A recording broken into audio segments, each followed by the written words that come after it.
This is Fearless Rebel Radio, a podcast about body positivity, self-worth, anti-dieting, and feminism. I am your host, Summer Inanen, a professionally trained coach specializing in body image, self-worth, and confidence, and the best-selling author of Body Image Remix. If you're ready to break free of societal standards and stop living behind the number on your scale, then you have come to the right place. Welcome to the show. This is episode 81 of Fearless Rebel Radio, and I am interviewing Rachel Cole about how to navigate the world as a highly sensitive person, the subtle ways we give our power away, and how to reclaim body sovereignty. You can find all the links and resources mentioned in this podcast at summerinanen.com/81. That's 81. Before we begin, I just want to ask you to quickly go to iTunes to leave a review for this podcast. Leaving a review helps others to find the show and the information that you are learning here. I would be so grateful if you took 2 minutes to do that. You can head to iTunes, search for Fearless Rebel Radio, then click Ratings and Reviews and click to review or leave a rating. Second, you can get my free 10-day body confidence makeover at summerinanen.com/freebies with 10 steps to take right now to feel better in your body. Today's guest is Rachel Cole. Rachel is a certified life coach, celebrated teacher, and women's empowerment expert. She has spent 10 years guiding women to identify, understand, and feed their truest hungers at and away from the table. As an eating disorder survivor herself, Rachel speaks with great wisdom, sensitivity, and authority about what it takes to live as a well-fed woman in the modern world. She has traveled across the U.S. and internationally, speaking and teaching to sold-out gatherings of women on how they, too, can find ease and fulfillment in their lives simply by honoring their own hungers. This is a great episode. Rachel and I are on the same wavelength about so many things. I think you are really going to love it. Welcome to the show, Rachel.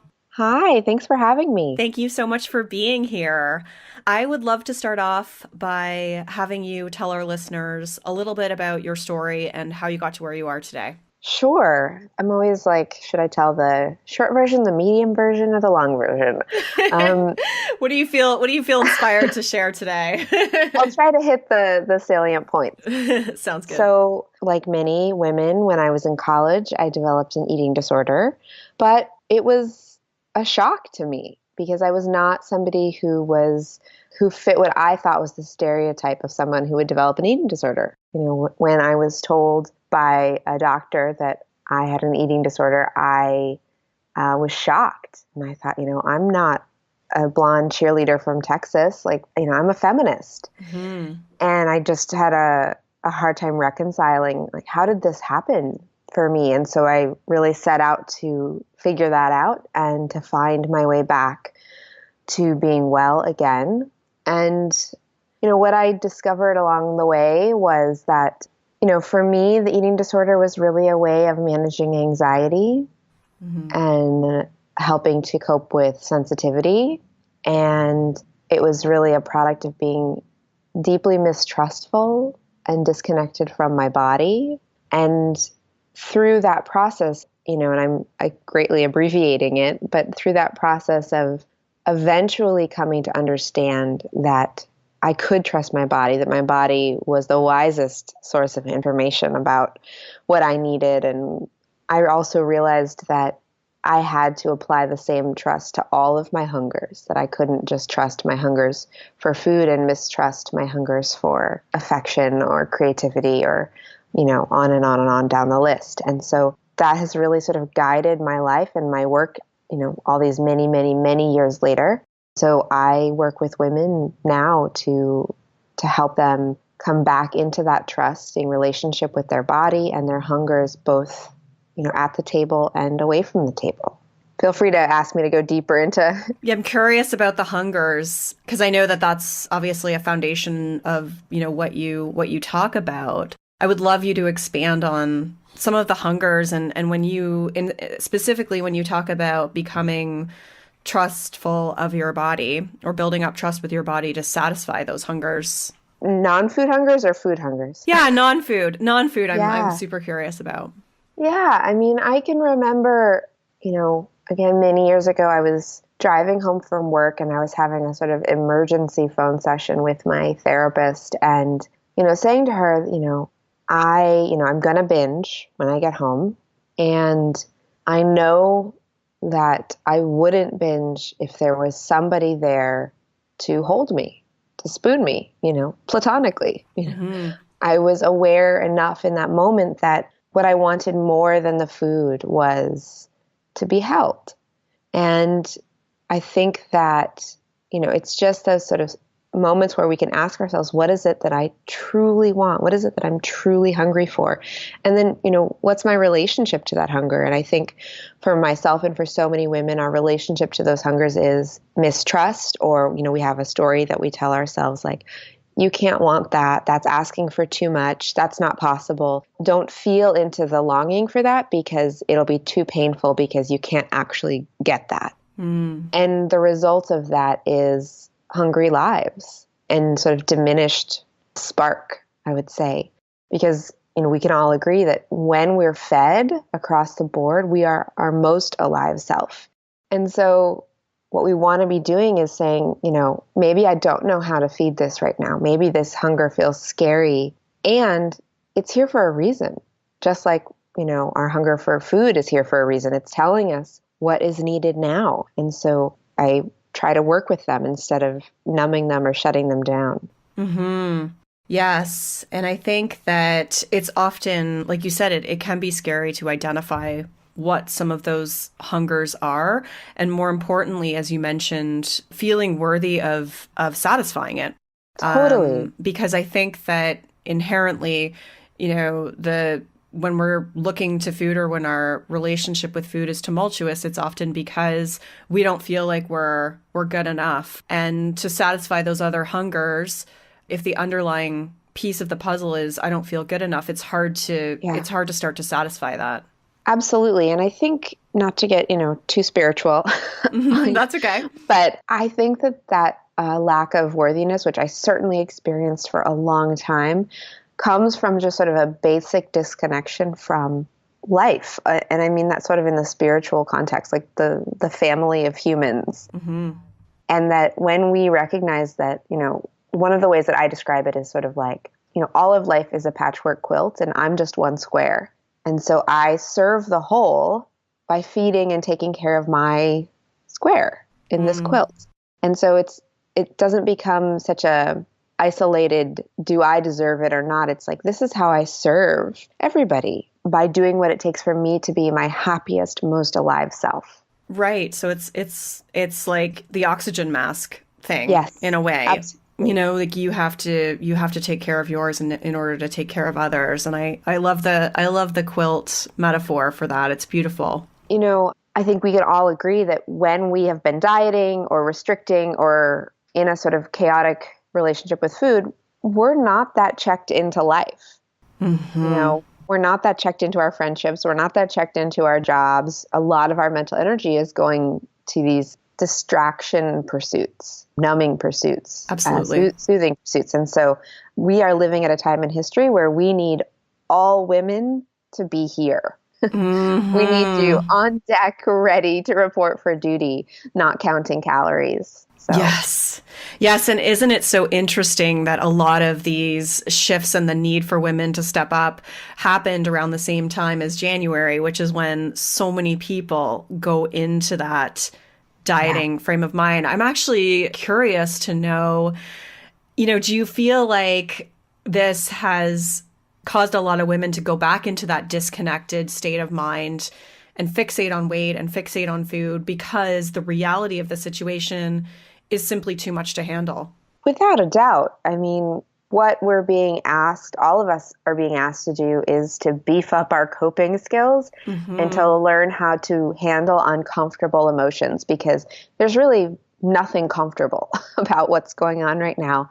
And there is a lot of fear and a lot of anxiety out there. And so the question is, do you want to work with how you can grow your capacity to experience anxiety and fear and anger and all of those things?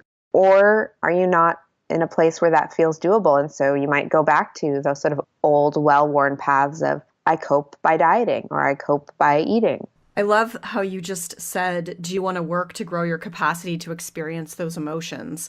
Because I think that ultimately what a lot of us are trying to do via dieting is avoid those emotions. And in addition to that, we often think that changing our relationship with food will also help us avoid those emotions. But the truth is, when you peel off that layer and you become more connected, you are going to be entrenched in a lot of those emotions. So it's about building up a resiliency to it. That's right. And, when I was a kid, sort of cliche, but every night I had to have my mom come in and turn on the light in my closet and show me proof that there was no like bad guy in there. And I think that that's a little bit of what's happened with these uncomfortable emotions is that they've been built up into this big scary thing. Mm-hmm. And that we can sort of turn the light on and see like, oh, that's not pleasant, but it's also not as big and bad as awful as I thought it was going to be. Oh, I was thinking about this exact thing yesterday. This exact thing. I was just thinking how it's always just this simulated version of the truth. And, Yes. Our minds are so good at creating these fears, but when we actually experience it, it's never that bad. Absolutely. 100%.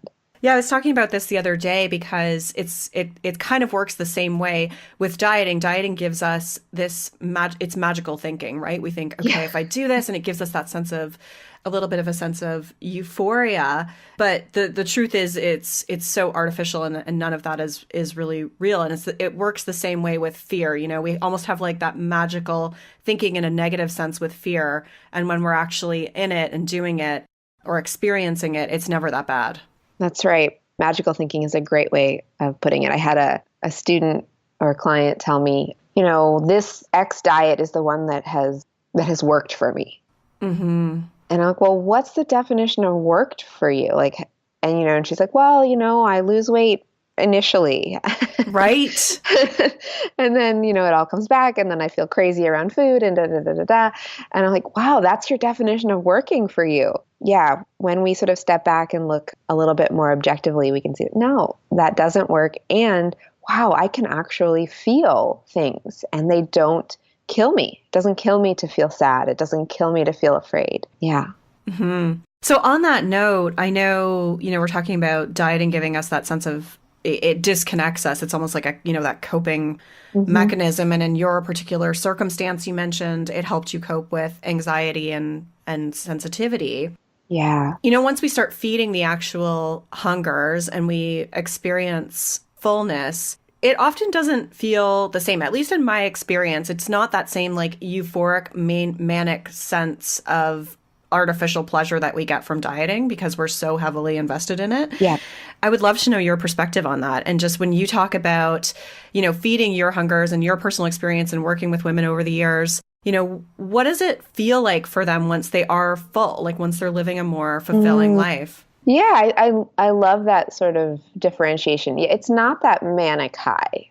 I can remember that having flashbacks to like eating foods that were sort of forbidden. And, I had a client this week say to me that, I don't know what to do without the objective measure of my weight on the scale. Mm. And she's like, I need a new measure. And I said, how about days where you feel at ease? Yes.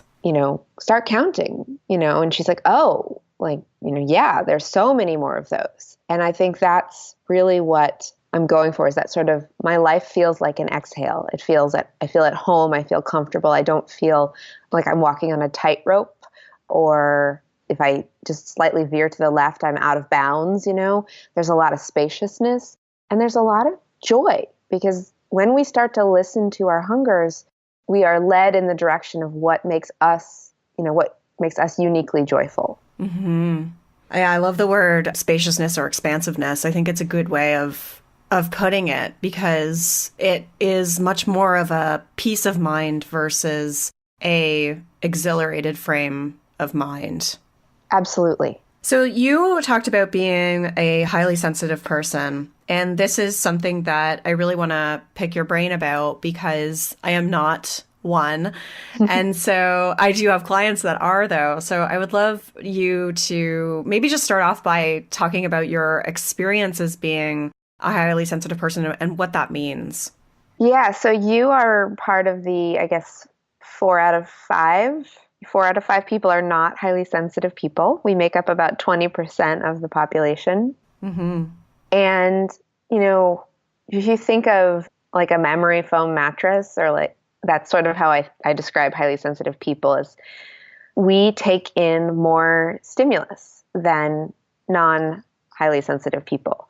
So that can come in all forms. That can come in sound, noise, light, temperature, emotional stimulus. We take in a much greater percentage of that.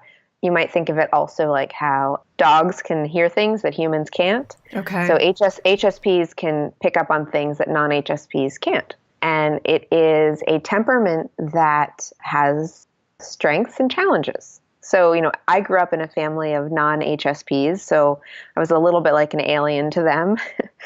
And it took me a long, long, long time to understand that this temperament was ultimately a gift, but also came with its own self-care requirements. And it certainly tied into my relationship with food, and it ties into a lot of women's relationships with food, because when we don't know that our stimulation level is something that we can manage or work with, what we often find is that we eat when we're overstimulated without even knowing that that's what's going on, which is separate than eating for our anxiety or difficult emotions. Just being overstimulated can be enough to have people reach for the grounding effects of food. But when we know that we're a highly sensitive person, when we know the situations and specific stimuli that we are sort of sponges to, then we can sort of advocate for ourselves in those situations and work with it and learn, what is it that brings my nervous system down? What else, besides food brings my nervous system down? Or what decisions can I make so that I don't find myself so frequently overstimulated? Okay. Did you always know that you were an HSP, or was that something that became revealed to you later on? Well, the term HSP, which is coined by Dr. Elaine Aron, I didn't learn about that until my 20s. And I don't know exactly when she coined that term, but I always knew, like, if you had asked my mom or me, is Rachel highly sensitive? They would have been off the charts, yes. Yeah, and I think that's really fascinating, because to not really know that or identify, I mean, I guess, and I don't want to put words in your mouth or thoughts, but I would imagine that finding that out would almost be like a coming home, in that you're like, oh, like, this is what it means. Like, this is who I am. And did it help you embrace it? Oh, 100%. And it helped me find language to communicate to people in my life, to help me make sense to them. And it helped me sort of have a greater confidence in saying, for example, if my partner and I are in a loud bar or somewhere where there's live music, I feel much more confident saying, I'm going to catch a cab home because, I've reached my limit. And it's not a big deal. He has a higher capacity. That's fine. And it's not personal for him. And so I don't think I would have probably I did force myself to muscle through a lot of situations that were not a good fit for me, or where I had passed my sensitivity threshold, because I didn't know that it was okay that I am different. I had a very similar experience. I didn't find out I was an introvert until I was about 34 years old. And my entire life made sense in an instant. And I because I was trying to force myself to be an extrovert, because I thought that that's what people liked. I was very much hooked on, what other people thought of me at that time or prior to that. And, realizing that and then learning about it, I was able to comfortably own so many pieces of myself that I had fought for years. So it sounds like it was a very similar experience.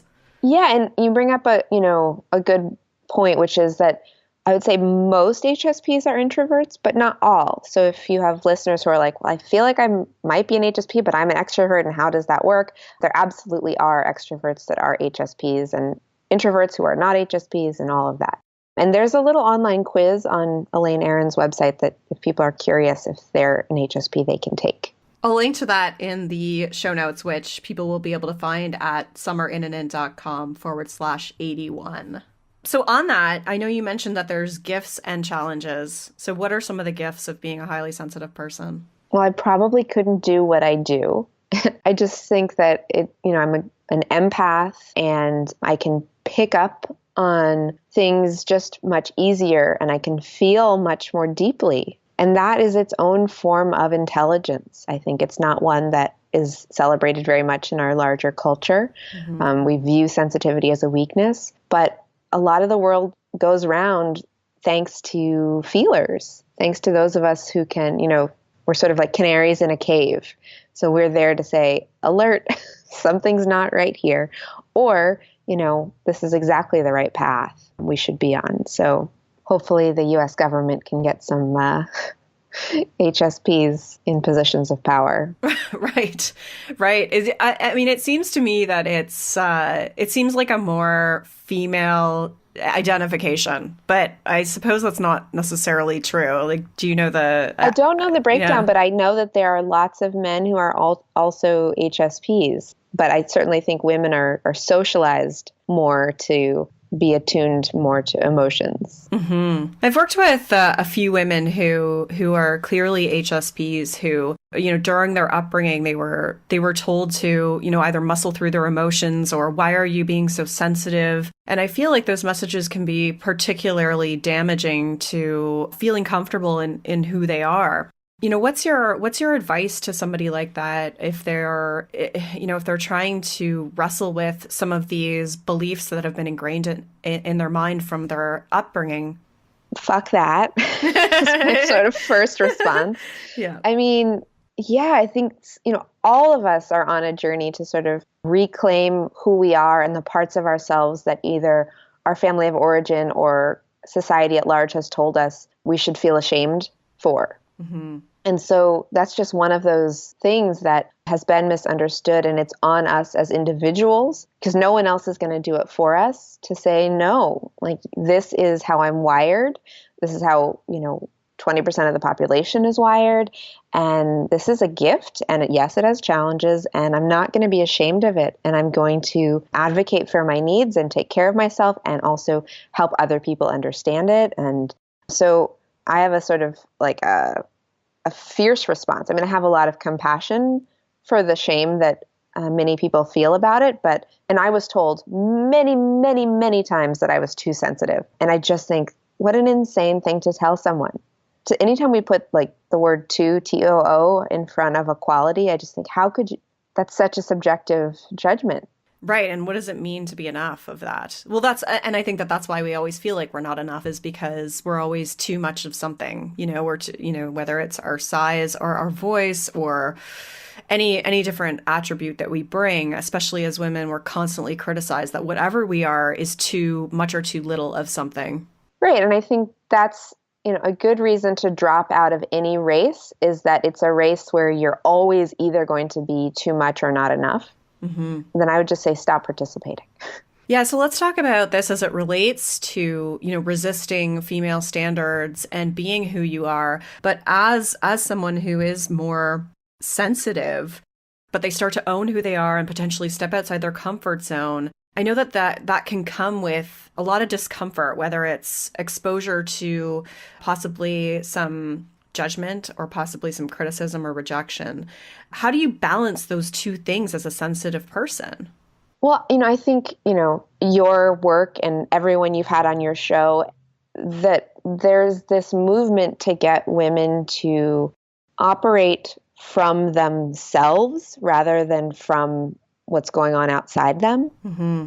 And that's, this is just one part of that. So when we own our sensitivity, that's very much a body-based experience. It's very much coming back to our sensory cues from our body and coming back to the power in our body to give us the information that we need. And so I think it's part of tuning out the noise from outside. It's just another piece of that, which we're doing on all of these different fronts in the women's empowerment movement, which is, I know best what I need, and it's no one else's business. And no one else has the right to tell me what I should and shouldn't do or need or eat or look like or how I should love or what I should say.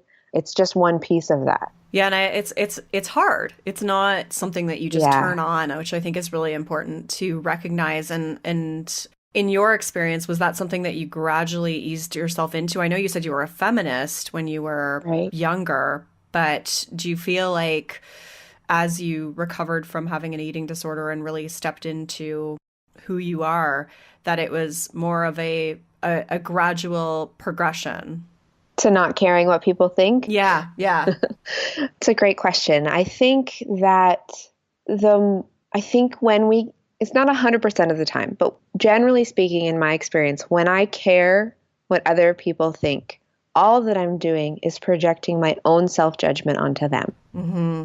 I'm literally taking my own judgment of myself and just throwing it outside and back at myself. And when I don't have judgment of me, when I have acceptance of me, when I have that spaciousness for all of me, including my many imperfections, and that I almost don't even hear other people's judgment.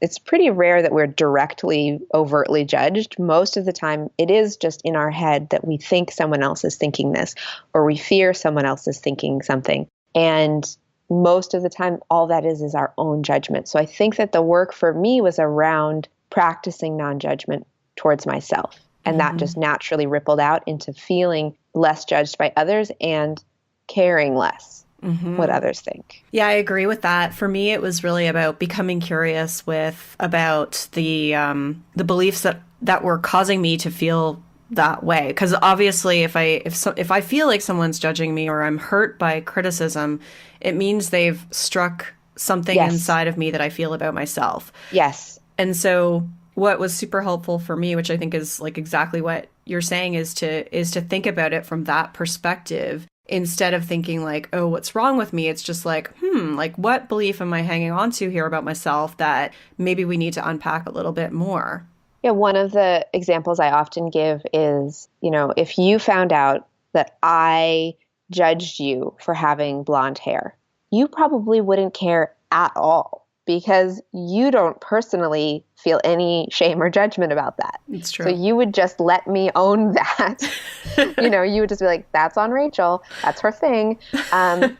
Whereas, if you found out I was judging you for something that you already feel shame and judgment about, then I might, it might touch a chord. So it is on us to sort of do that work. And what's so interesting about you using that as an example is that often people with blonde hair are, there's a stereotype that we're dumb, and I part of the beliefs that I still hang on with are that I'm not smart, so that is not specifically, I think I am smart, but just in certain areas where I'm just like, who do I think I am to be saying this right now?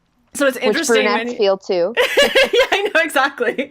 But it was just interesting how you said that because, yeah, from an aesthetics perspective, I could care less. But if I look at the stereotype that's attached to that meaning, I probably would feel judged. And therefore, that would be an indication to me that there's like, oh, that hit that chord, that one thing inside, that part of me that feels inferior based on my, my capabilities. Yeah.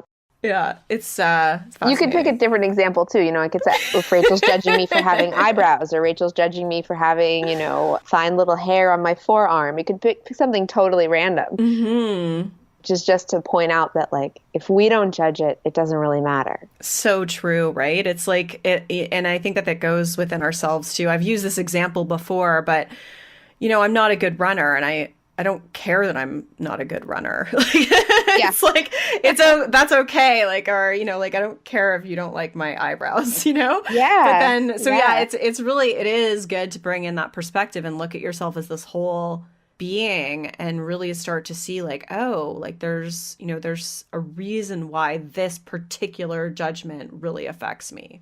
I was thinking about that this week because at the time of recording this, it's just after the Super Bowl and Lady Gaga performed, and there was some sort of body shaming controversy around this very tiny bit of belly fat. And I know that if that had happened, and I'm sure it happened in a different form, but if that had happened when I was 15, 18, 22, it would have fueled my own body shame. Yes. But it happened because I felt that. But now I have no shame about my belly fat. And so I experienced that totally differently. I experienced that as, are you kidding me? Mm-hmm.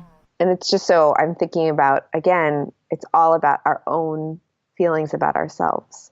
It's so true. I think if somebody had criticized my body, 5 years ago, I would have been absolutely devastated. And now if somebody criticized my body, like I could really care less. Really, like I would probably laugh. And it's not because your body's changed. No, it's just because it's just disconnected from the way I feel about myself now, and or that I just own it and it's part of me, and so I'm comfortable with it. So yeah, it's fascinating to look at that. Absolutely. So you wrote a brilliant post on body sovereignty, and I'd love you to elaborate on that, and speaking to the difference between what you called body submission versus body sovereignty. Yeah, it's really connected to what we've just been talking about, this notion of your body is your body. But I'm really just aware of all of the subtle ways that we as women defer our bodily preferences and needs to other people. And so, examples that I gave are, maybe you are going for a run, not you, but someone, with a friend, and, your body is saying, stop, stop, stop. I don't want to be doing this, or this hurts, or I need to rest. But you don't want to, ruin your friend's run or be a bummer. So you just muscle through. Or you go to the doctor and you don't want to step on the scale because you know that A, that's useless information, and B, it's triggering for you. But you don't want to be a bother to the nurse. You don't want to be a difficult patient, so you don't. Or you know that you're not hungry, but you go out to lunch and you force yourself to eat something because you don't want the person you're eating with to feel uncomfortable. All of these ways in which we ignore and override our body, which I sort of call that body submission, instead of owning that we have a right to make people uncomfortable, to ruffle feathers, to be an inconvenience in service of advocating for our body.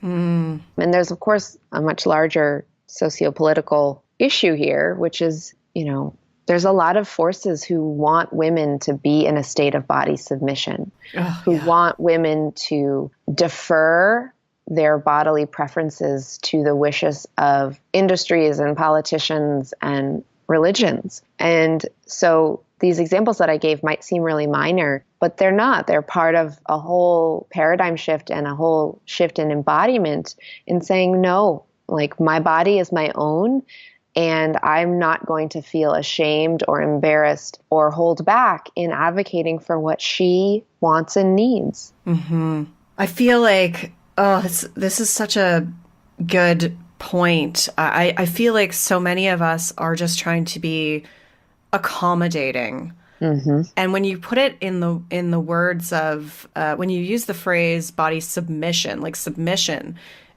wow, like it's a very powerful way of thinking about it. I mean, how many of us have been having physical intimacy with a partner and wanted something to change and not said anything? Yeah, wow. Right? I mean, it happens just like that in that moment where we've left ourselves, we've left our body, and women need more practice ruffling feathers and disappointing people. Yeah, like aim to inconvenience other people. Watch how the world will still keep spinning. Yeah. What was that? What's that been like for you? I mean, were you always able to? I mean, because I'm not like I still, that's still something I really. It's been a long journey for me to get better and better at that.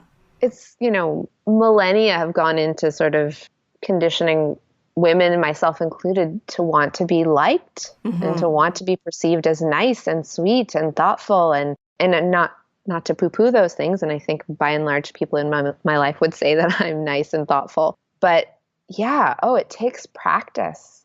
It takes practice, but also, speaking like in my marriage, it doesn't benefit my husband in the long run for me to stay quiet, because that just, that builds up resentment, and it builds up it closes my body down to him if I am not communicating what she feels, wants, needs, thinks. The only way that I can stay open is by being honest. And yeah, it's uncomfortable. And yeah, I can find myself doing the thing where it's like, I'm so sorry. Apologizing for my own needs. It's icky. Yeah. It can be very icky. Like just letting people down, like you said, disappointing people. It's I'm just thinking about it right now and I'm like, oh, it's just so icky. Yeah, but I also think that's one of the things that we have built up in our head. Totally. You're right. He's been a great teacher in my life that like, wow, he's fine. Mm-hmm. He's fine. I didn't ruin his life or his day just because I wanted something different or because something he was doing, wasn't working for me. And we need more experience like that. It's very healing for women to learn like, wow, I can actually say what I need and I want, and it's okay. Yeah, I think we're trying so hard to protect ourselves, like protect our own emotions or like our own, we don't want to feel guilt. Guilt is like the emotion that we try so hard to avoid. Right. Well, we never, ever, ever, ever need to feel guilty for advocating for what our body is telling us. Yeah. So like, for you, was it just starting to make that more of a priority, like something that you wanted to be more loyal to, was just advocating for yourself and getting comfortable with that? And then did the guilt kind of slowly go away over time? Yeah. And I think for me, it's like I spent, I think, a lot of years not doing that. And my body basically was like, like, do you know what I'm saying? Like you can only override your body to a point. Right. And then your body in all different ways is going to rise up and say, nope. And so I think if I could wave a magic wand, I probably would have just had my body go along with what was convenient, but it doesn't. Mm-hmm. So for me, it's like, this just is, my body is forcing me to be empowered. And that's uncomfortable, and I'm grateful for it. Right. I know. It's and I feel like now, especially women are really feeling like it's okay to resist and it's okay to be an inconvenience. Like that, I feel like there's, Yes. Obviously because of everything that's happening politically and culturally, that women are stepping into that a little bit more and owning it, being a little bit more decisive, like the fear of not pleasing everybody has started to go away, because we're seeing that when we don't inconvenience others, when we don't step into our power and move into a state of body sovereignty, like you said, then American democracy goes away. we lose. Yeah, literally, we lose our rights. We lose our rights. Yeah, and right. And so as much as everything that's going on is horrifying, at the same time I feel like it's woken a lot of people up and helped them to take a step up and advocate for themselves.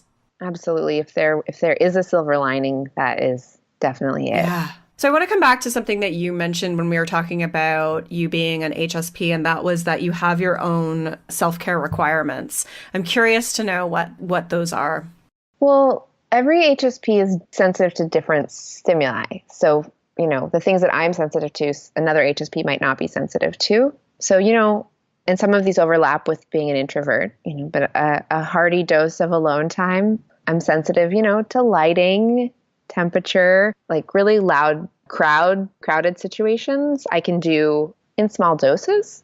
So, or, and my work is set up, also I only, see 3 to 4 clients a day, and only between certain hours. It's just sort of thinking about noticing, like, when do I hit like stimulation burnout? And, my husband is now, of course, trained. So like if a certain song comes on the radio that he like is like the first to turn it off, because he knows it just like my whole body is just like, ugh. Yeah, it sounds simple, but it makes a huge difference. Yeah. Yeah, I think it's like, again, coming back to spaciousness, it sounds like just giving yourself that time to recharge. It sounds to me very similar to being an introvert and charging as an introvert. Yeah. I mean, I don't have sensitivity to smells like some HSPs do, which I know can be really challenging.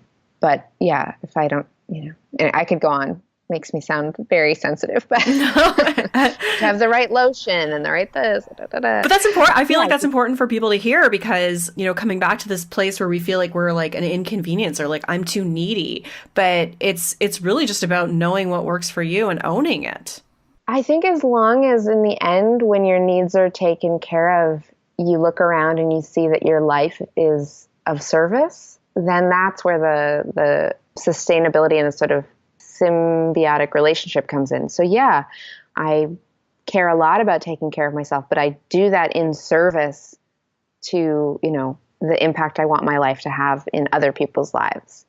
And I cannot serve other people if I'm not taken care of. Yeah, I feel like that's such a hard one for people to really buy into, but it's so true. I mean, it's just, we have to take care of ourselves. Like, the world needs us to be recharged and strong.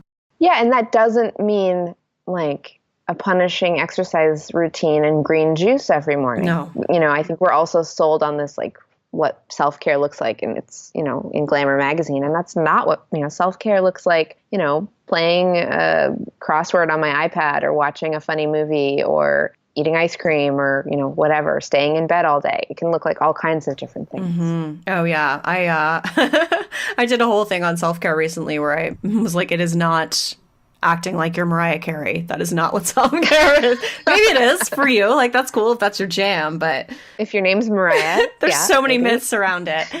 And it's about finding the things that really work for you. So that's helpful. And I think that you've offered so much good stuff today. And I appreciate you letting me ask you about being a highly sensitive person, because I know that this is going to resonate with a lot of people. My pleasure. Thanks for having me. So before we wrap up, I would love you to tell people where they can get in touch with you and talk a little bit about your Feast program as well. Sure. So my website's rachelwcole.com, and pretty much everywhere I'm Rachel W. Cole, so Instagram, Facebook, all those things. And in addition to my one-on-one coaching work, I teach a course twice a year. It's a 3-month-long master class, and it really touches on a lot of what you and I have talked about today. So I lead women through deepening their self-compassion, increasing their emotional coping tool bag, learning how to manage their sensitivity.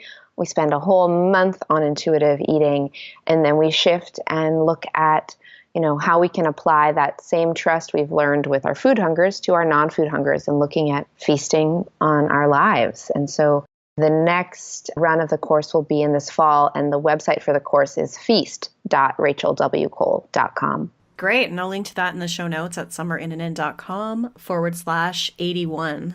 Thank you so much for being here today. I love talking with you. We're on the same wavelength. I know we went through the same coaching program, so we're definitely on the same wavelength in a lot of ways. It was so lovely having you here. I really enjoyed it. Thanks, Summer. Thank you, Rachel. Rock on. Rachel has such an eloquent way of talking about these subject matters. I hope that you enjoyed hearing her speak today. I will see you next time. Thank you so much for listening. Rock on.